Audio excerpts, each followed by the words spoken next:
आज के इस वीडियो में हम पढ़ेंगे कि सी लैंग्वेज में इफ़ एल्स स्टेटमेंट का यूज़ करके ब्रांचिंग कैसे की जाती है। इस टॉपिक को डिटेल में समझने के लिए हम यहाँ पर दो प्रोग्राम भी लिखेंगे। एक प्रोग्राम हम लिखेंगे जो दिए गए दो नंबरों में से बड़े नंबर की पहचान करता हो, यानी बड़े नंबर को आउटपुट के रूप में देता हो, और दूसरा प्रोग्राम हम बनाएंगे जो दिए गए नंबर को या इनपुट किए गए नंबर को बताएगा कि वो ऑड है या इवन है। तो इस वीडियो को स्टार्ट करते हैं। सबसे पहले हम समझ लेते हैं कि ब्रांचिंग होती क्या है। ब्रांचिंग का मतलब क्या है? ब्रांचिंग का मतलब है जब हमें एक कंडीशन दी हो और उस कंडीशन के बेस पर, उस कंडीशन के आधार पर हमें एक डिसीजन लेना हो, तो उसको ब्रांचिंग कहते हैं। हमें एक कंडीशन दी होगी और अगर कंडीशन ट्रू होती है, और जब कंडीशन ट्रू हो जाती है तो हमें एक आउटपुट चाहिए, और जब कंडीशन फॉल्स हो जाती है, यानी कोई कंडीशन दी है और वो फॉल्स है, तो हमें दूसरा आउटपुट चाहिए। इसी चीज़ को हम ब्रांचिंग कहते हैं। अब हम एक प्रोग्राम लिखेंगे जो दिए गए दो नंबरों में से बड़े नंबर की पहचान करेगा, यानी बड़े नंबर को आउटपुट के रूप में देगा। सी लैंग्वेज में कोई भी प्रोग्राम कैसे लिखा जाता है? सबसे पहले हम लिखते हैं हैश इंक्लूड, जो कि क्या है? एक प्री प्रोसेसर डायरेक्टिव है। इसके बाद हम हेडर फाइल लिखते हैं, तो हेडर फाइल लिख देते हैं standard input output dot H, STDIO, standard input output dot H. इसके बाद हम लिखते हैं मेन फंक्शन। मेन फंक्शन किसी भी सी प्रोग्राम में सबसे पहले एग्जीक्यूट होने वाला फंक्शन होता है। तो ये तो हमने दो चीज़ें लिख दी हैं। अब प्रोग्राम में हमें आगे बढ़ने से पहले कुछ चीज़ें हैं जो हमें ध्यान से समझनी है, क्योंकि हमें एक ऐसा प्रोग्राम बनाना है जो दिए गए दो नंबरों में से बड़े नंबर की पहचान करता है। तो इसके लिए हमें क्या करना पड़ेगा? कंप्यूटर की मेमोरी में दो लोकेशंस को रिजर्व करना पड़ेगा। इस चीज़ को हमने पहले ही समझा था कि कंप्यूटर की मेमोरी में अगर हम डाटा को स्टोर करना चाहते हैं तो उसके लिए हमें क्या करना पड़ता है कि कंप्यूटर की मेमोरी में मेमोरी लोकेशन को रिजर्व करना पड़ता है, और इस रिजर्व्ड लोकेशन को हम क्या कहते हैं? वेरिएबल कहते हैं। तो हमें यहाँ पर दो नंबर इनपुट कराने हैं, तो उनको स्टोर करने के लिए कंप्यूटर की मेमोरी में दो लोकेशंस को रिजर्व करना है। हम मान लेते हैं कि एक रिजर्व्ड लोकेशन का नाम A है और दूसरी रिजर्व्ड लोकेशन का नाम B है। अब ये चीज़ तो हमें समझ में आती है। इसके बाद हम क्या करेंगे? हम चेक करेंगे कि क्या A B से बड़ा है। क्या हम चेक करेंगे कि क्या A is greater than B? अगर ये बड़ा है तो हमें जो आउटपुट मिलना चाहिए वो क्या मिलना चाहिए? अगर ये कंडीशन ट्रू होती है तो हमें आउटपुट मिलना चाहिए A, यानी ग्रेटर नंबर कौन सा है? A।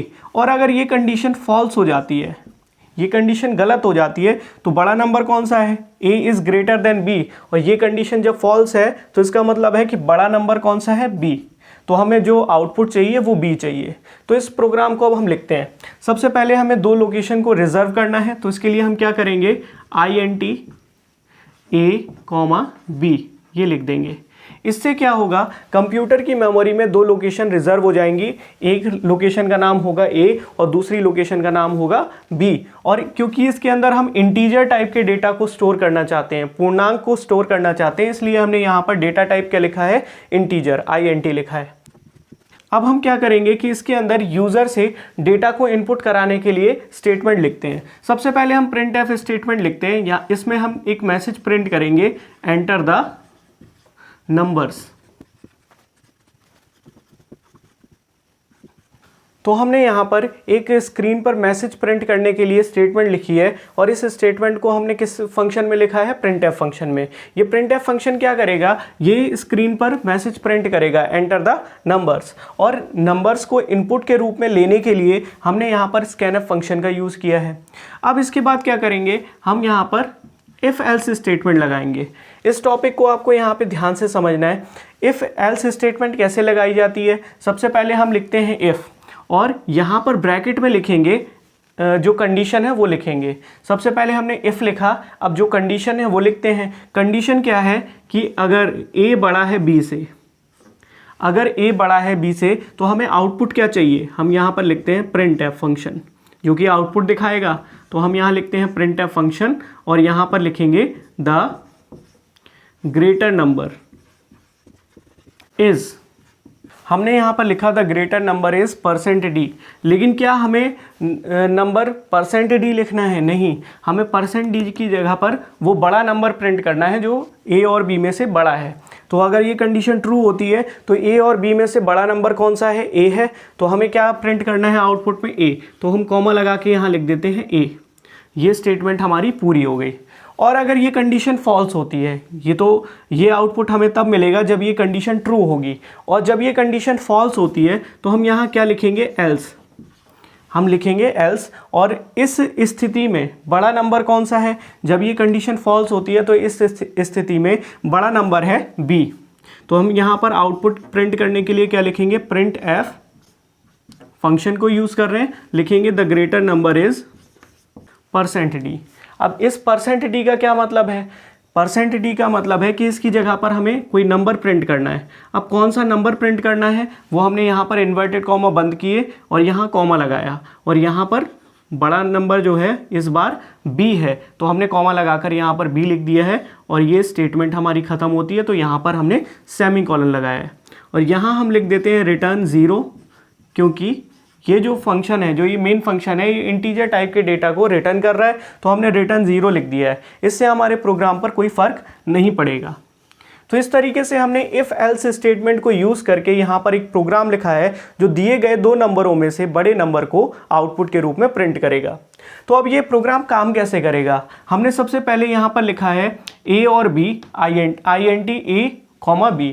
तो ये क्या है, ये वेरिएबल को डिक्लेयर करना कहलाता है। यहाँ पर हमने दो वेरिएबल को डिक्लेयर किया है, यानी कंप्यूटर के अंदर दो मेमोरी लोकेशन को रिजर्व कर लिया है। अब स्क्रीन पर मैसेज प्रिंट होगा, एंटर द नंबर्स, ये मैसेज प्रिंट होगा। और फिर स्कैनएफ फंक्शन है, तो स्कैनएफ फंक्शन क्या करेगा, नंबर्स को इनपुट के रूप में लेगा। अब यहाँ पर हमने दो बार %d लिखा हुआ है। पहले %d का मतलब है पहला नंबर, दूसरे %d का मतलब है दूसरा नंबर। और जो पहला नंबर है वो कहाँ पहुँचेगा, यहाँ पर लिखा है हमने एंड ए, यानी ए वेरिएबल में। मान लेते हैं कि यूज़र 5 डालता है इनपुट के रूप में, तो जो पहला इनपुट है वो ए में जाएगा, और फिर दूसरा इनपुट कहाँ जाना है, दूसरा इनपुट जाना है बी में। तो मान लेते हैं यूज़र दूसरा जो इनपुट है वो डालता है 7, और ये जाता है बी के अंदर। तो इस तरीके से यहाँ पर इनपुट हो जाएगा। अब इसके बाद यहाँ पर इफ़ स्टेटमेंट लिखी हुई है, इससे क्या होगा, यहाँ पर सबसे पहले चेक किया जाएगा कि क्या a बड़ा है b से, is a greater than b। अगर a बड़ा है b से तो स्क्रीन पर क्या मैसेज प्रिंट करना है, the greater number is %d, यानी %d की जगह पर a की वैल्यू को प्रिंट किया जाएगा।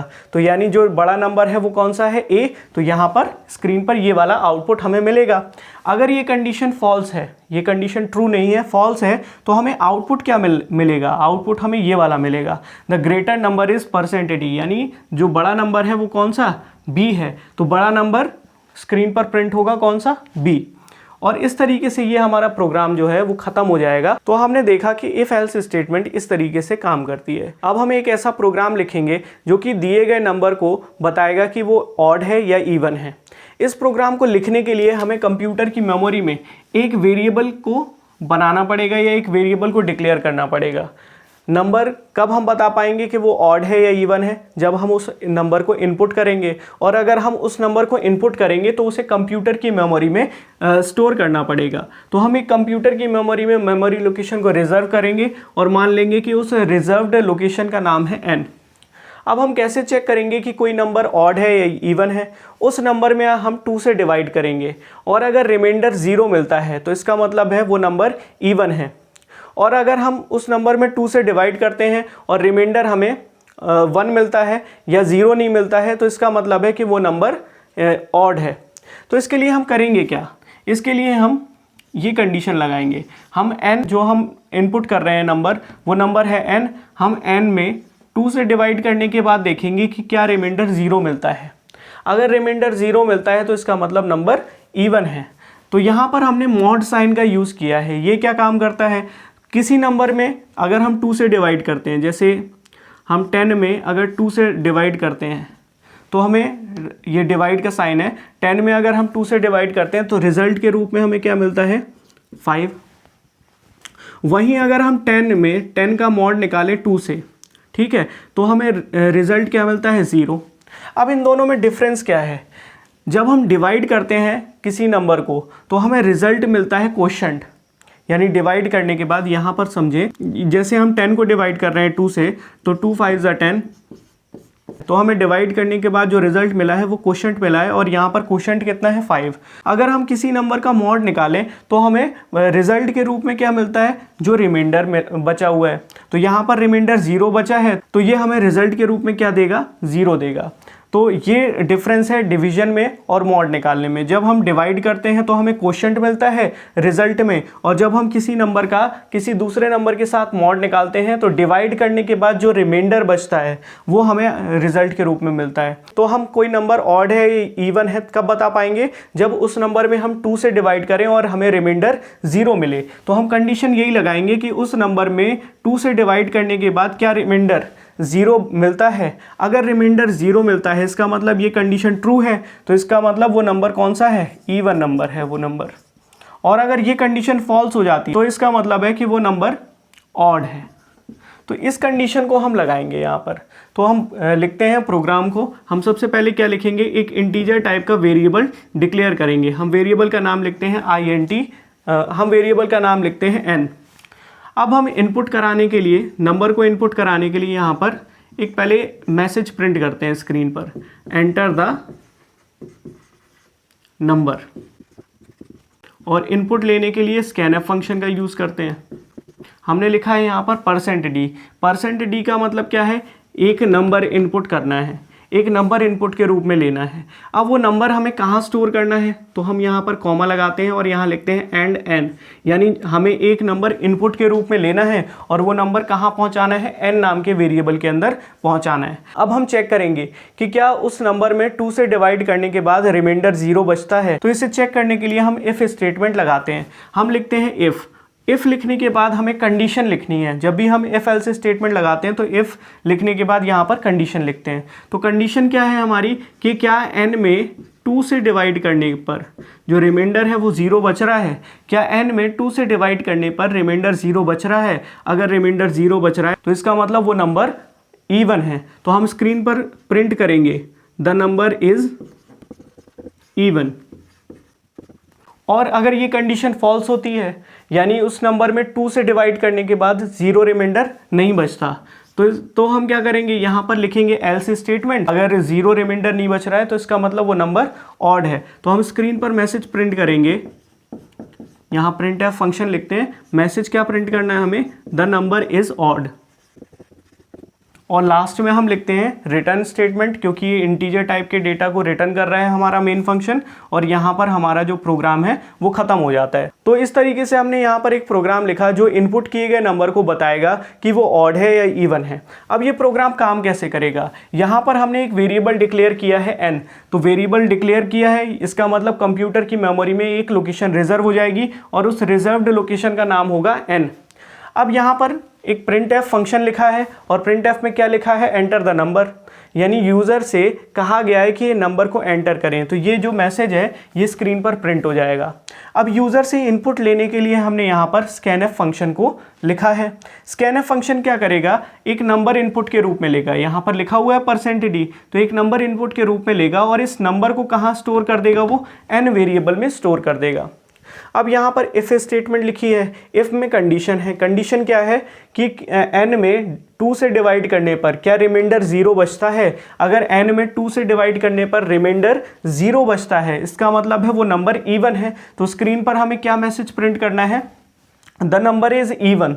तो अगर ये कंडीशन फॉल्स है तो हमें ये वाला मैसेज प्रिंट करना है। एल्स लिखकर हमने ये जो प्रिंट एफ फंक्शन लिखा है इसमें जो भी लिखा हुआ है वो स्क्रीन पर प्रिंट होगा जब ये कंडीशन फॉल्स है। तो यहाँ पर अगर ये कंडीशन फॉल्स होती है तो क्या आता है स्क्रीन पर, द नंबर इज ऑड। मान लेते हैं कि यूज़र ने 5 इनपुट किया, तो जब हम 5 में 2 से डिवाइड करेंगे तो क्या रिमाइंडर 0 बचेगा, तो रिमाइंडर 0 नहीं बचता है, 1 बचता है। तो ऐसी स्थिति में जो आउटपुट मिलेगा हमें वो ये वाला आउटपुट मिलेगा। क्या आउटपुट है, द नंबर इज ऑड। तो इस तरीके से हमने देखा कि इफ़ एल्स स्टेटमेंट को कैसे यूज़ किया जाता है और इफ़ एल्स स्टेटमेंट को यूज़ करके एक प्रोग्राम कैसे लिखा जाता है। अगर आपको ये वीडियो अच्छा लगा तो आप वीडियो को लाइक करें। आपके लाइक करने से मुझे पता चलता है कि मैं आपकी हेल्प कर पा रहा हूँ। साथ ही साथ ये यूट्यूब के एल्गोरिदम को भी बताता है कि ये वीडियो हेल्पफुल है, जिससे ये वीडियो और दूसरे लोगों तक भी पहुंच पाता है।